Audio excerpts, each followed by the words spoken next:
Hi, Frankie D at Just Carpets and Flooring in Howell, New Jersey. You can ask me any question you like.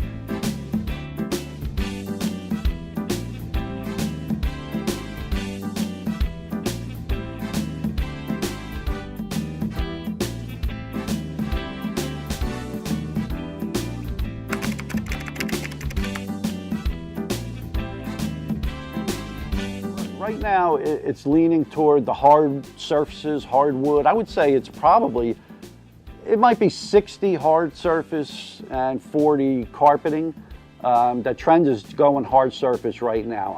How much longer is that going to go? I don't know. I'm going to guess about 5 years before it turns. So it's like any other cycle. I mean, it comes and goes. So hard surface right now, still going that route, but eventually it'll go back to carpet. I'm Frankie D at Just Carpets and Flooring, and we'll see you next time.